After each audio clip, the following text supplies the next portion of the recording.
I don't know. I'm all right. You got the Monday blues? I got the Monday blues, yeah.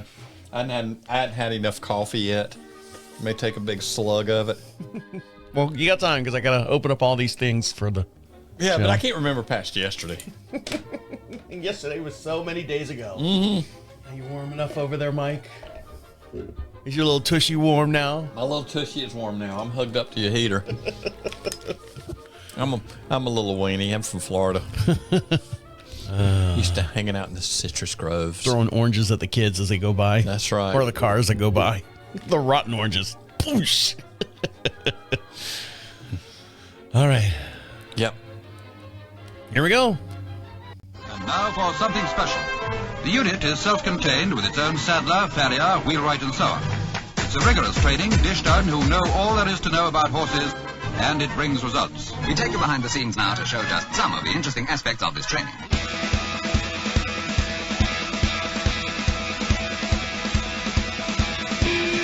Welcome back to Equine Dynamics with Mike Stine, the award-winning #1 podcast to create sounder horses from the ground up. Mike Stine is a registered journeyman farrier with an APF 1 accreditation. On this week's show, talking terminology, we're going to talk about the EPM, or the equine protozoal melioencephalitis, and also discussion of how approaching shoeing during this time affects the farrier, and also warning lights for farriers and horse owners. Discuss how to create crease along the back spine of a horse may indicate a problem due to its natural obesity. All this and much, much more will be discussed here on Equine Dynamics with Mike Stine. And over to our far right side is Mike Stine. How are you? I'm doing good, Travis. How are you today? I'm good now. You said hard words this morning. Very hard words. I would suck at Scrabble. I've got all these 5-syllable words. I totally butchered a lot of that, so I Well, if I can apologize. make up my own words, I can win Scrabble. We'll figure it out throughout the show, so stick around. We got a lot to talk about. And speaking of sticking around, Mike, how have you been? How was your week? Anything exciting happened to you in the past 7 days or so? I'm doing okay. I did have a chat with some people about the podcast the other week with Simon. And yes, there are some people that seem to be very interested in that. A buddy of mine that has been banged around by horses has started deciding that hanging upside down is a good thing. So if you're a farrier, you should sleep like a bat. Okay. And why would you hang upside down? Well, apparently, he got snatched pretty hard, and it caught him, down his lower back, and he was having some issues from that for a while. And with everything that everybody had done, he went and got one of those little tables so where you turn yourself over and hang by your feet, like the plaque thing, or the backboard. Yeah, that thing that swings up and swings you upside down. So as a farrier, apparently you should sleep like a bat. Well, yeah, I mean, think about it, Mike. Your whole entire posture decompresses things, right? Right. Your whole entire day. Let's say out of a 24-hour day, I'm guaranteeing you about a third of your day is literally upside down. Well, when I started doing this, I stood 6'4". What are you letting it now? 5'10" or something? Something like that. Yeah, maybe even get less today every day. As long as I got high heels on. You got age, and being a horse farrier is the demise of your heightness. Right. Yeah. So. Well, the demise of my being right now is I told you about Diego and getting out on the fence and stuff, and I had to move the solar panel down so it captured more light. And you would think, because of all the trees here in the wintertime, now we broadcast just outside of Charlotte, North Carolina, a little town called Marshall. It's wintertime right now, so all the leaves are gone off the trees, so all the sun should be hitting that solar panel for our electric fence. Well, we just about got snowed in with 2 flakes of snow. I know, you saw that the other day. It was kind of depressing, but I feel for all those that did get snow this past week. We only got maybe a half inch that sat on the ground for a minute, and then it all turned to slush.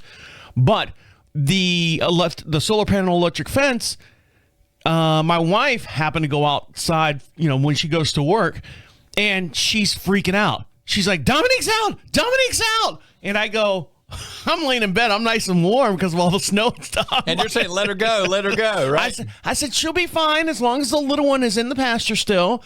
As long as Cayenne is in the pasture, she's not going to run away. So she goes out and she's, 1,000 miles an hour. She's like going, oh my God, I'm running late for work because I had to go chase the horse down, and we need to, and she's one of those, we need to fix something right now. Fix it. And I'm like, okay, babe, I will do it when I get up. So I get up, and Dominique's in the stall, and she's eating, and she's locked in and everything, and we got her, in the paddocks.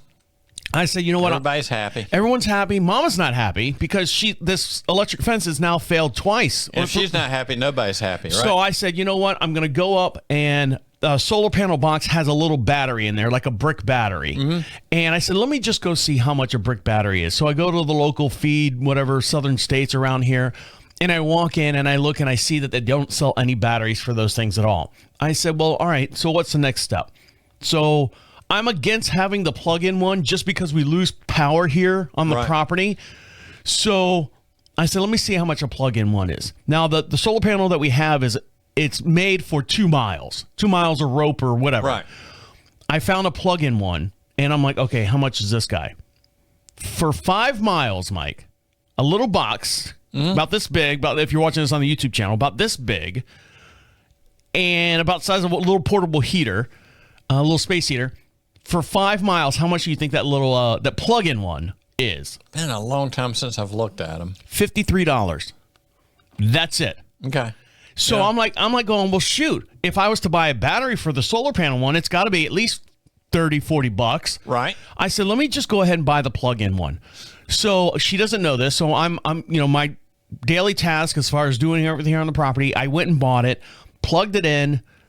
And the wires to hook the thing up are so stiff and they will not bend around the little contacts and stuff. So I'm out there wrestling with that and finally light it up and walk around the fence. I got a little tester. Everything's working good. The little meter's going deet, deet, deet, deet. And I take a picture of it and she's like, what did you do? Did you buy a new one? I said, yes, babe. I bought a new one. So that was one less thing off of her plate as far as stress and stuff. So she came home and she's she's happy. Everything's good. And then Dominique got out again. One more time he got out. But what happened was, which I didn't do, is the one pasture, the bottom rung, we have the braided rope. Right.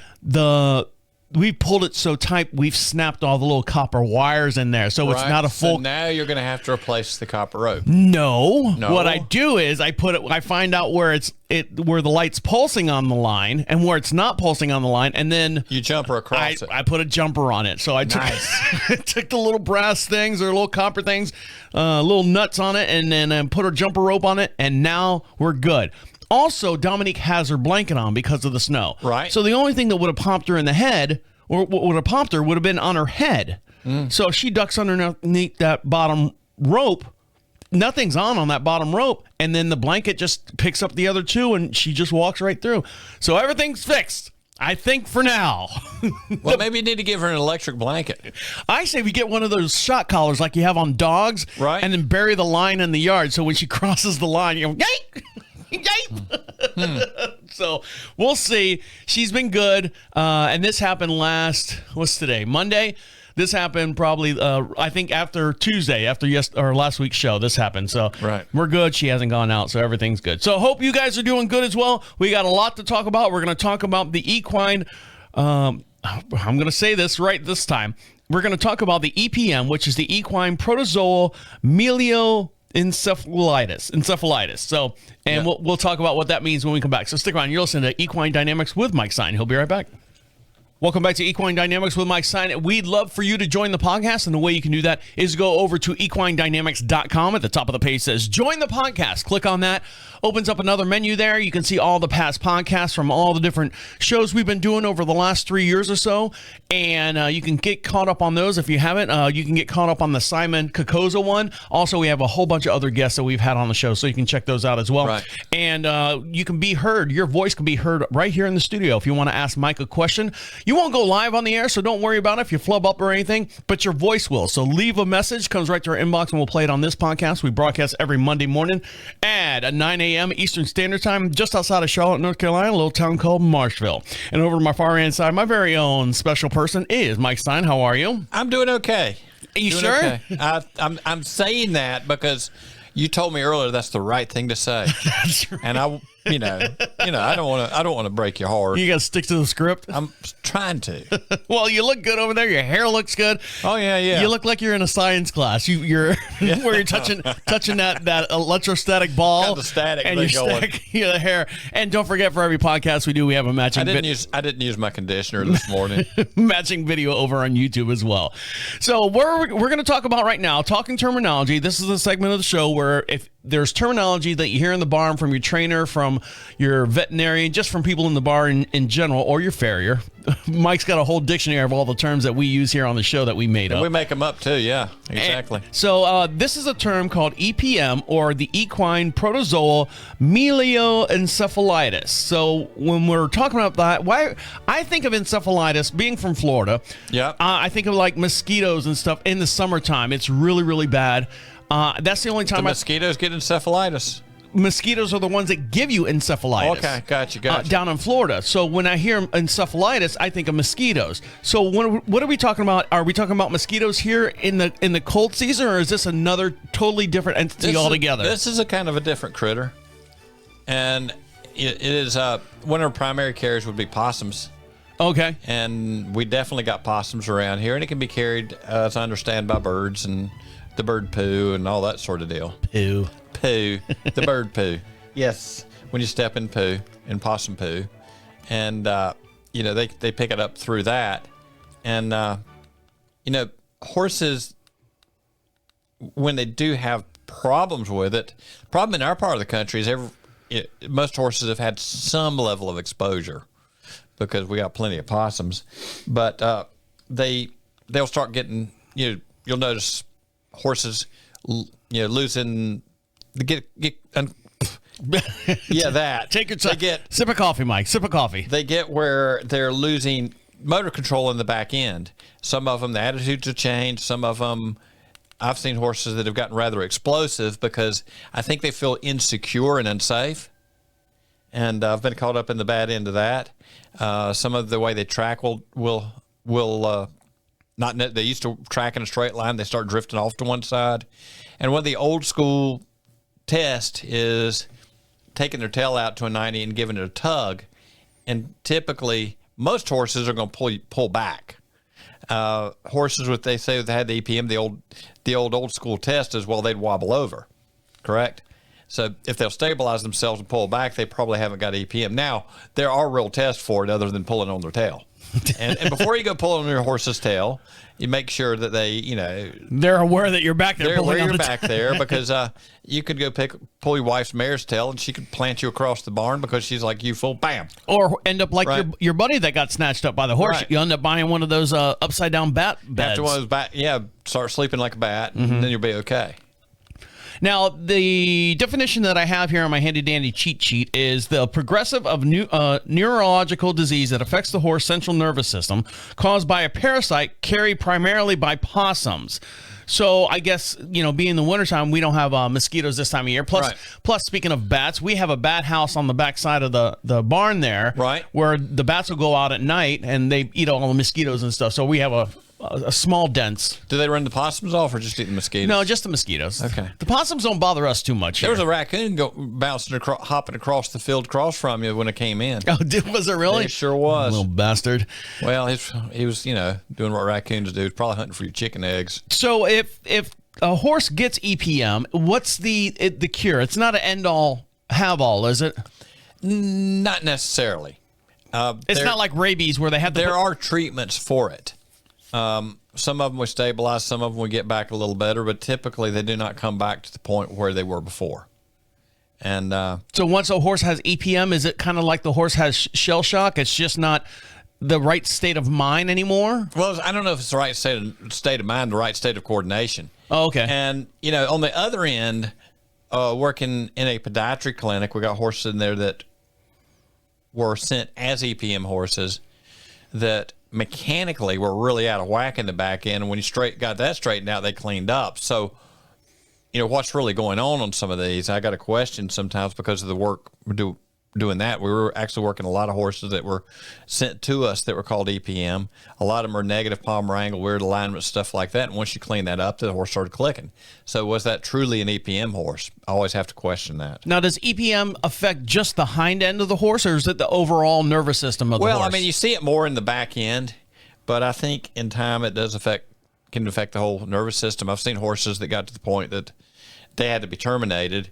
I've had horses that got to the point they'd walk along and just go crashing sideways through a fence, stumble over, that kind of thing. They got to that point. Yeah, but if I was to see a horse do that, the first thing that comes to my mind, not being a horse person, I would think like the mad cow disease, or that horse has got, rabies, or it's gone mad, or something like that. Right.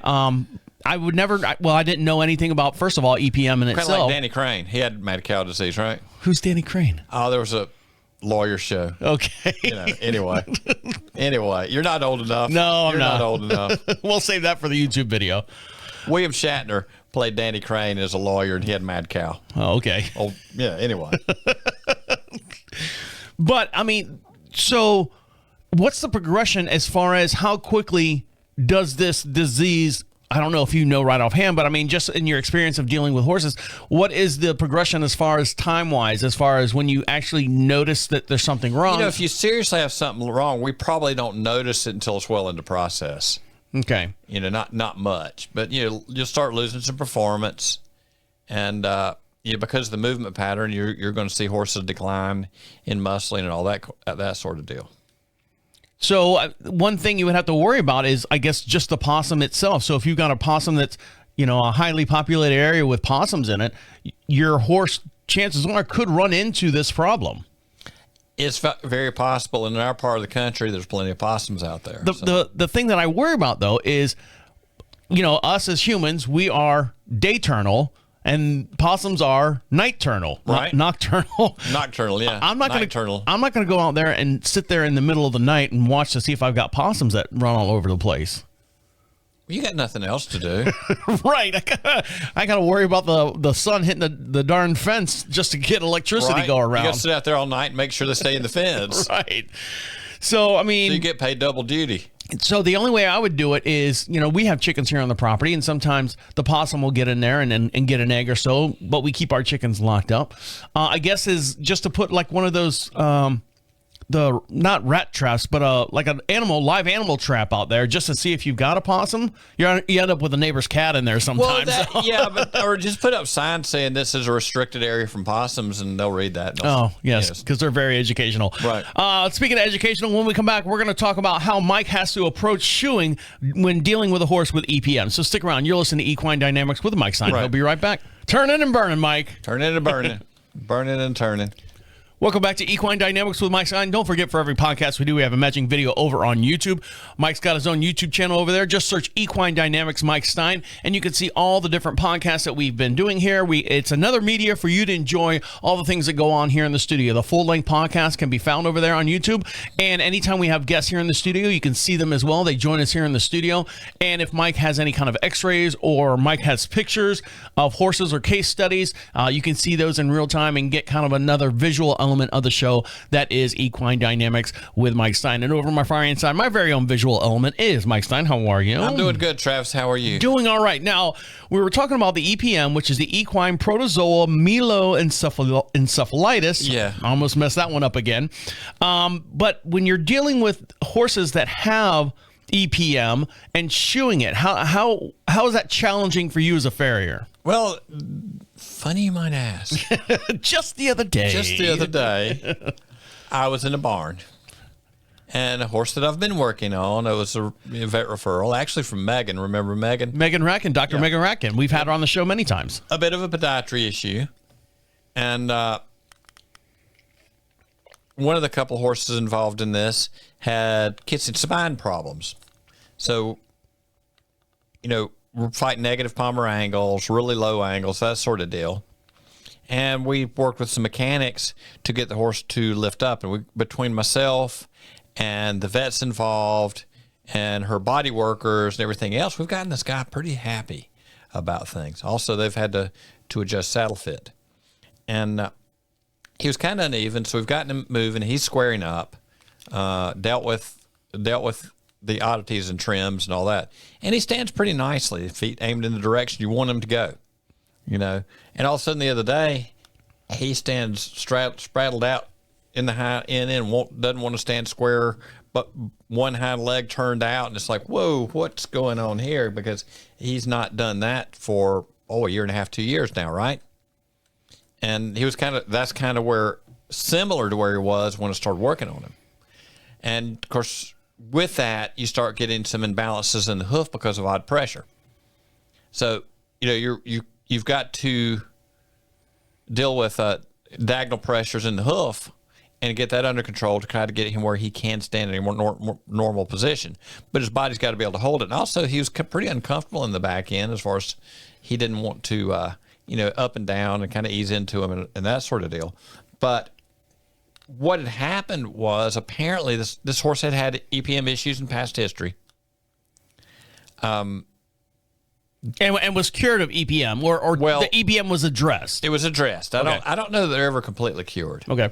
And, you know, sometimes maybe they have a hit to their immune system, something, but it can flare up, right? So we had a flare up, and they're treating him again, and she's off his back, and he's going through the treatment, and he seems to be responding again. So the question is, when we get him through this, and we've taken, you know, the owner is very aware of what's going on and pays attention to it. So it didn't let it go way down the road before we started addressing the issue, because she's already been down this road a few times with the horse. So as things stabilize, and that we should be able to get the horse back together working at some level, and we were building up the work from where it had been, among the problem with some navicular issues and apparently having some kiss and spine issues with the same horse. But we did have the horse in a place where the horse was very happy about going, you know, and everybody makes their own choice with these situations, but she chooses to do everything she can to help the horse out. Do you find that the horses that either have EPM or have gone through the EPM process, do you find them more aggressive as far as letting you touch them or anything, or is it just a matter of retraining them to? Well, I think I've had horses blow up on me pretty hard that have had EPM. That's like there's no reason, but I think part of it with them is mechanically, you know, they're a creature of flight. They feel weak. They feel unstable. Tell me about it. They take off in our pasture all the time. They grow wings. You've seen the Pegasus, right? That was definitely a creature of flight. Right. That's why he had wings. But, you know, they feel unsafe. They feel like they can't get away. And I've had some of them that normally wouldn't when we're in a flare-up or something. They will go into a panic. And I think that relates to I can't protect myself. Something's happening. I don't know how it affects them as far as they're thinking neurologically. I mean, I've been affected pretty hard of my thinking sometimes, you know, and but that's not EPM. That's just being a farrier, not getting enough blood flow to your head, and that is something I've grown to learn. You got to kind of watch it a little bit, and you know, the situation like this horse being uncomfortable in the back end. I need to pay attention to that, and when he's getting a little wobbly, I need to back out and let him have his legs back, and not over push him. So you kind of ease in, ease out, ease in, ease out, ease in, ease out till you get it done without over pushing him, because you know I want him to feel stable. I don't want to push him to the point that he goes into an alert because, oh my God, I can't get my leg back, I might fall over, right? Because then you're pushing to a point where he might go, ah, and I gotta leave. There goes Mike. Yeah. So there you go. And that's about all I got about it. And it's going to vary from horse to horse. Some of them are going to go more one-sided, and some of them it makes no sense because one day it'll be losing out to the left, next day out to the right, depending on how they turn that day. You know, as far as their back end. Now, how common is this actual disease? That, you know, if you have 100 horses on one property, how common would this disease be? I have plenty of farms where nobody has ever seen it. I have farms where people have seen it. Like time and time again type deal. Right, and I don't know that I could put any kind of number to it. The reason why I say that, Mike, is because, I've mentioned this before. Up the road from us, about 2-3 miles up the road from us, is a breeding facility. Right. And they breed those carriage horses. Well, they're breeding standard breds. They're foaling them out for other people, bringing them in up there. Yeah. Yeah, and I wonder, because they literally are like 2 or 3 miles up the road from us, and you say, I've seen some possums here. I wonder if they've had anything, and they've got at least, a stable of 50 horses at any time over there, along with, maybe a dozen babies at one time.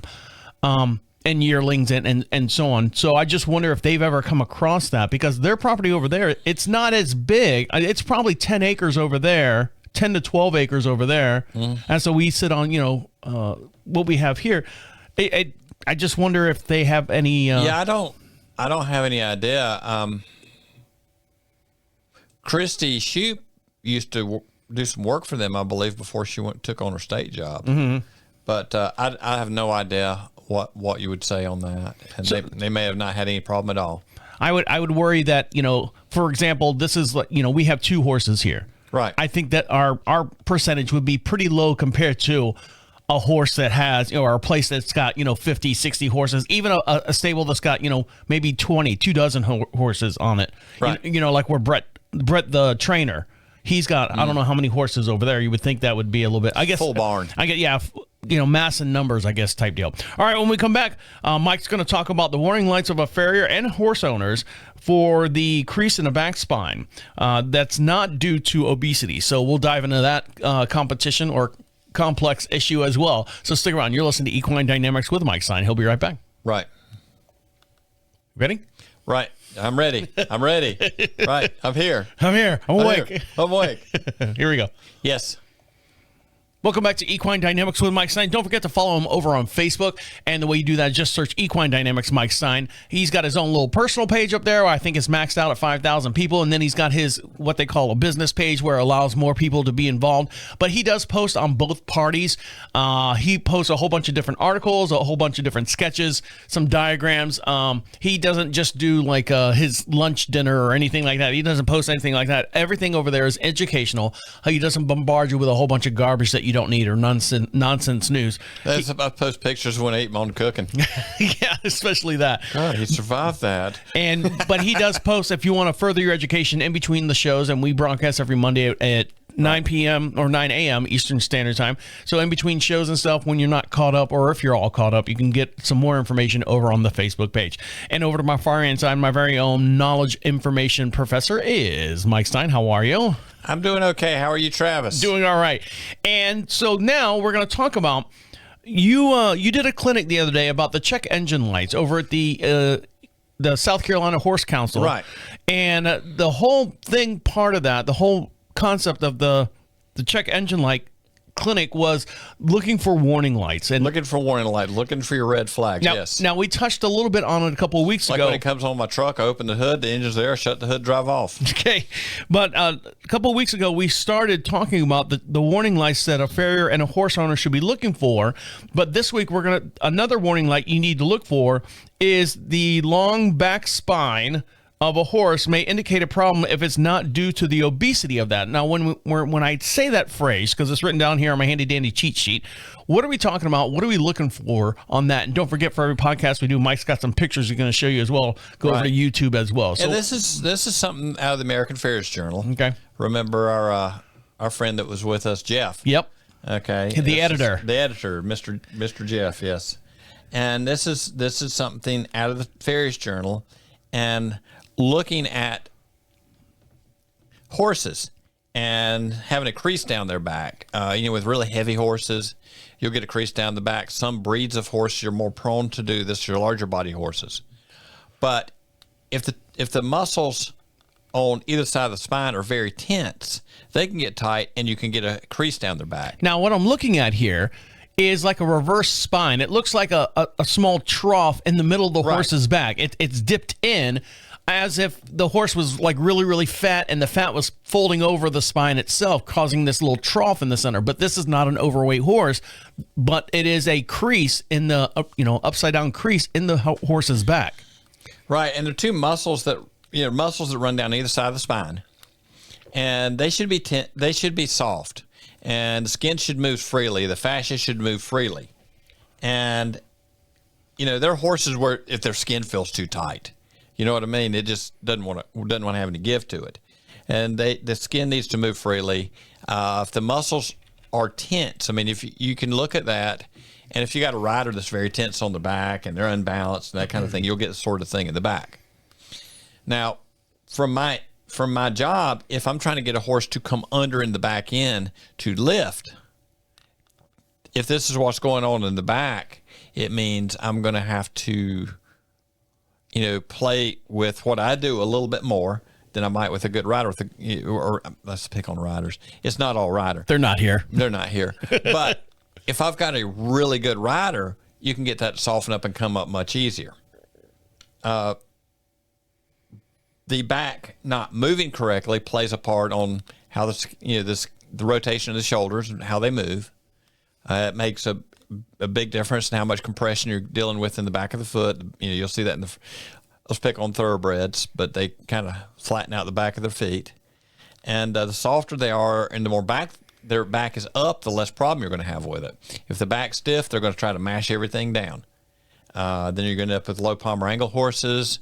It's going to affect tendon ligaments and the whole deal. So you better step back and take a look and see why and what we're doing as far as shoe placement, as far as mechanics in the shoe, and that sort of deal.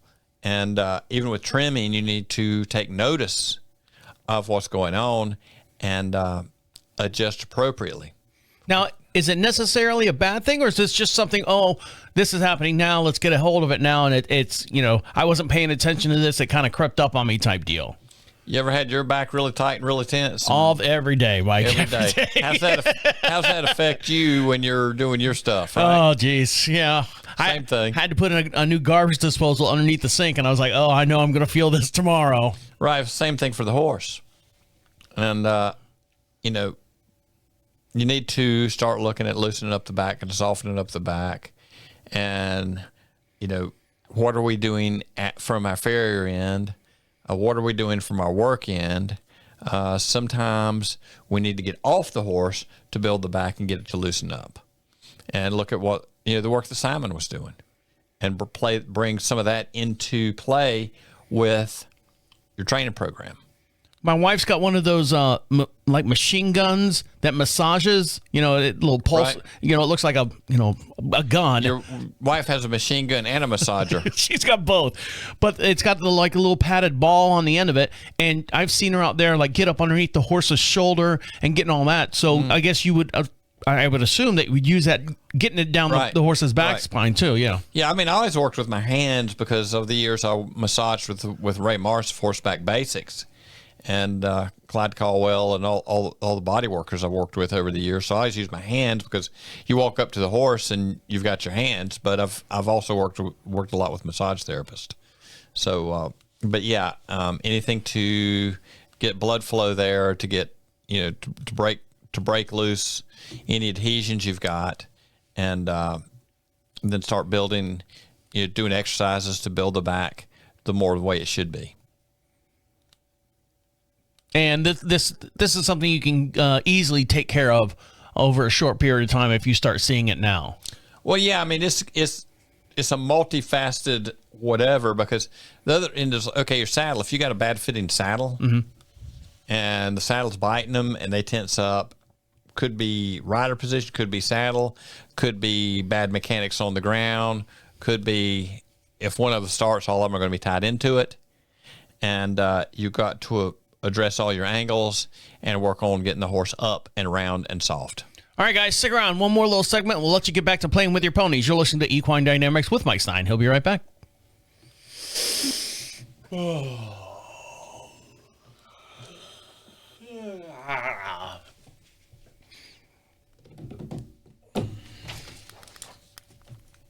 You awake? No, never. I was enjoying the little break there. In zombie land. You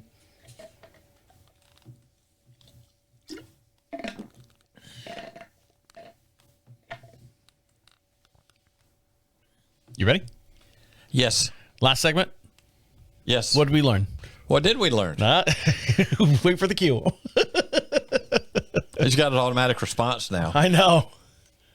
In fact, you don't even need me here. You could do your AI thing and just cut me out. I'll type in whatever I want you to say. put strings and, you know. Right.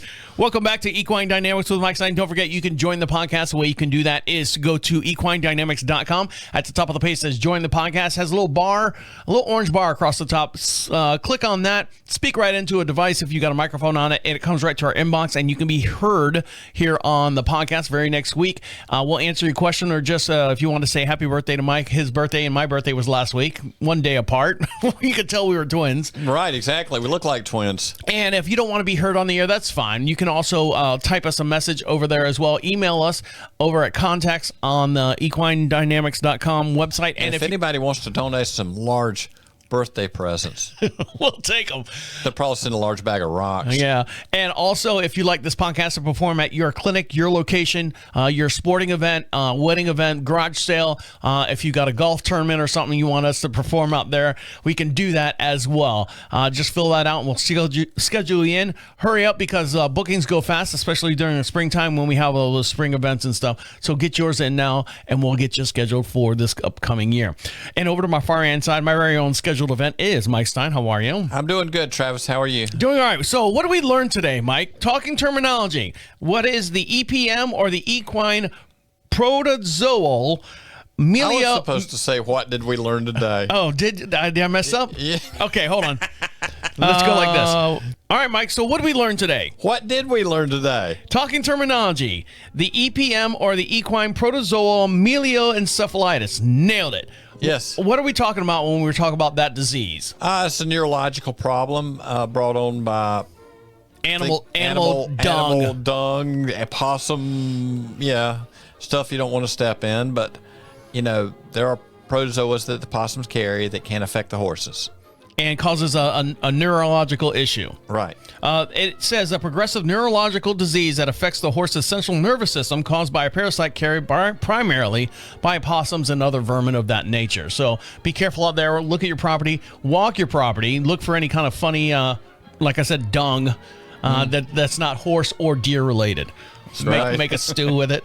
Also, the recent case study of a horse that Mike was dealing with that had EPM, and how to approach shoeing with that horse. Right. With EPM horses, you're going to get some odd patterns of changing, as far as you'll see it more in the back end. Also, pay attention to when they're saying, I need a foot down or something like that, because they don't feel stable, they don't feel as comfortable, and you don't want to push them into a state of getting them upset and them exploding on you, because sometimes they do. Now, have you dealt with an EPM horse and the owner or trainer or rider neglected to tell you that it had an EPM? Well, I'm sure I have, and I've had them explode, and I've got slapped off of a barn wall. I mean, Yeah. I mean, seriously, I've One of those by the way type deals. By the way, kaboom. Yeah. Also, warning lights for farriers and horse owners discussing the crease in the back spine of a horse may indicate problems not due to obesity. I know I said at the beginning of the show, due to obesity, but well, not. You get a really fat horse, you can get a trough down the middle of the back. Right, but this is not a horse. You get that because of tension. If you got a really developed muscles and they're soft and they're moving, that's not so bad. Some breeds that are really muscle bulky, you might see a little bit. And but if it's just because they're tense and carrying tension and things are locked up, the back's not moving and operating like it should be, and it's just like your back when you're, sore and trying to do things already. Yes, and they hurt too. And it will definitely perfect performance and movement patterns. All right, guys, make sure you follow Mike Stine over on YouTube. Search Equine Dynamics Mike Stine. He's got his own YouTube channel up there. We got over, I think, 1,000 some odd videos, little short videos. We have some clinics, some short length clips from those clinics. Search for Equine Dynamics over on YouTube. Make sure you follow him over on Facebook as well.